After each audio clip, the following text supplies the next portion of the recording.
Hi everyone, welcome back to chart English YouTube channel. நமக்கு தெரிஞ்ச நண்பர் ஒருத்தர் ஒரு லெட்டர் போட்டிருக்காங்க. அது இங்கிலீஷ்ல சொல்லுங்கன்னு கேட்டிருக்காங்க. என்னன்னு பார்க்கலாம் வாங்க.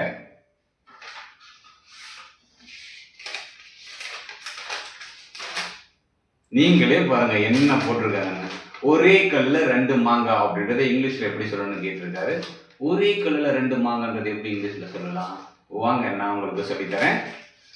ஒரே கல்லுல ரெண்டு மாங்கன்றது இங்கிலீஷ்ல இந்த இடியமை யூஸ் பண்ணி சொல்லலாம். kill two birds with one stone. kill two birds with one stoneனா ஒரே கல்லுல ரெண்டு மாங்கான்னு அர்த்தம். act of achieving two objects with single stone. ஒரு விஷயத்தை செஞ்சு ரெண்டு விஷயத்தை முடிக்கிறதுக்கு நம்ம இந்த இடியமை யூஸ் பண்ணலாம். kill two birds with one stone.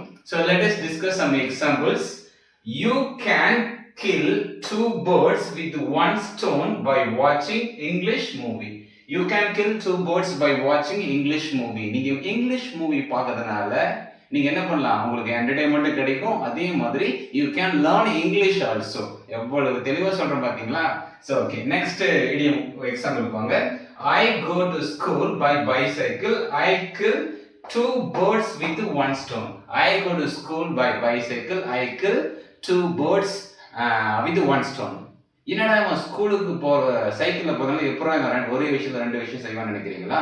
ஸ்கூலுக்கு பைசைக்கிள்ல போறதுனால நமக்கு சைக்கிள் ஓட்டும்போது நம்மளுக்கு எக்ஸசைஸ் நல்லா ஸ்ட்ராங்கா இருக்கலாம். அதே மாதிரி we can save fuel also. fuel save பண்ண என்ன சேவ் ஆகும்? மணி சேவ் ஆகும். பாத்தீங்களா?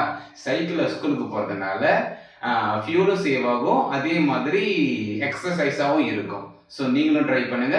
ஸோ இந்த வீடியோ உங்களுக்கு பிடிச்சிருந்தா லைக் பண்ணுங்க, கமெண்ட் பண்ணுங்க, மறக்காம சப்ஸ்கிரைப் பண்ணுங்க. பாய், we will see in the next video.